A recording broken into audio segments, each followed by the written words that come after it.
والعفو بالعفو والانصا بالانصا۔ حضرات گرامی قدر، انسانی جان کی حرمت اسلام کے اندر انتہائی زیادہ ہے۔ انہ من قتل نفسا بغیر نفس او فساد فی الارض فکانما قتل الناس جميعا۔ جس نے ایک انسان کو مارا ہے، اس نے ایک کو نہیں مارا بلکہ پوری انسانیت کو مارا ہے۔ اور اگر مرنے والا مومن و مسلمان ہو، ومن یقتل مؤمنا متعمدا فجزاؤہ جہنم خالدا فیہا وغضب اللہ علیہ ولعنہ وأعد لہ عذابا عظیما۔ اور اللہ تبارک و تعالیٰ نے ایسے شخص کے لیے اپنے عذاب عظیم کو تیار کر دیا ہے، جہنم کے دائرے اس کا مقدر ہوں گے، اس کے اندر لمبا عرصہ رہے گا اور اللہ کی اس کو برداشت ہوگی۔ حضرات گرامی قدر، انسانی جان کے تحفظ کو یقینی بنانا یہ اہل اقتدار کی ذمہ داری ہے، لیکن جب تک قانون قصاص کو صحیح طور پہ اپنے لفظوں کے ساتھ اور اپنی روح کے ساتھ اس ملک میں نافذ نہیں کیا جائے گا، ملک میں تو وارثگری کا بازار نہیں رک سکتا۔ یہ دکھ اور تعصب کا مقام ہے کہ کلمہ طیبہ کے نام کے اوپر بننے والے اس ملک کے اندر عرصہ دراز سے قتل و غارت ہو رہی ہے، لیکن ہر آئے دن ہونے والے اس قتل و قتال کو روکنے کے لیے کوئی پیش بندی، کوئی منصوبہ بندی نہیں کی گئی۔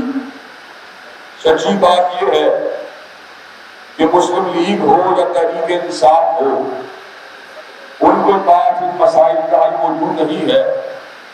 ان مسائل کا حل اگر موجود ہے یا رب کے قرآن میں موجود ہے یا کالی کملی والے کے فرمان میں موجود ہے۔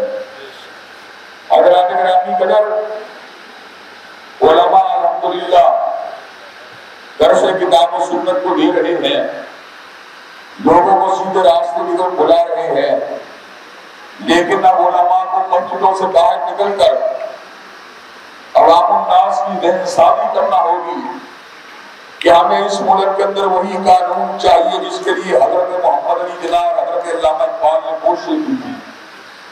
حضرات گرامی قدر، مجھے یہ بات بتائیے، کیا اس ملک کے اندر کتاب و سنت کے جو قوانین ہیں ان کو نافذ ہونا چاہیے کہ نہیں ہونا چاہیے؟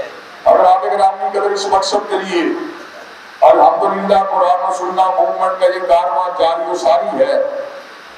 ہماری جدوجہد غلبہ دین کے لیے ہے، اقامت دین کے لیے ہے، اور ہم اس مقصد کے حصول کے لیے گولی، لاٹھی، بارود کا استعمال کرنے کے قائل نہیں، بلکہ دلیل کے ساتھ، براہین کے ساتھ، ادلہ کے ساتھ، امن کے ساتھ اور انشاءاللہ علم اور ووٹ کی طاقت کے ساتھ اس ملک کے نظام کو بدلا جائے گا۔ کیا آج اس مقصد کے لیے کتاب و سنت کے کام کرنے کے لیے ہمارے ہم قدم ہونے کے لیے تیار ہیں؟ انشاءاللہ ہم حکام بالا سے مطالبہ کرنا چاہتے ہیں اور ان کے سامنے اس بات کرنا چاہتے ہیں کہ ہمارے جس بھائی کو شہید کیا گیا اس کے قاتلوں کے ساتھ کسی قسم کی روح رعایت نہ کی جائے اور نہ ہی بغیر وجہ کے کراس پرچہ کروانے کی جسوری و جسارت کی جائے۔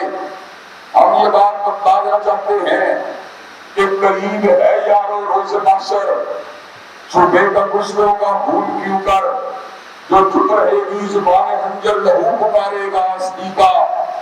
ہم یہ بات بتانا چاہتے ہیں کہ اللہ کے فضل و کرم سے ہمارے مظلوم شہید بھائی کا خون رائے گا نہیں جائے گا، اس کے خون کے قطرے کا حساب لیا جائے گا، قاتلوں کا حساب کیا جائے گا، انہیں قانون کے کٹہرے کے اندر پہنچایا جائے گا اور انہیں تنہائی دار کے اوپر لٹکوایا جائے گا۔ اللہ کے گرامی قدر، کیا آپ اس کام کے لیے ہمارے ہم قدم ہونے کے لیے تیار ہیں؟ انشاءاللہ کیا اپنے بھائی کے خون کا بدلہ لینے کے لیے قانونی طریقے سے جنگ لڑنے کے لیے تیار ہیں؟ انشاءاللہ دستوری طریقے سے آواز کو اٹھانے کے لیے تیار ہیں؟ انشاءاللہ انشاءاللہ شب گریزہ ہو گیا ہے جلوہ خورشید سے اور یہ چمن معمول ہوگا کرمائی توحید سے۔ واقعی دعوانا الحمدللہ رب العالمین۔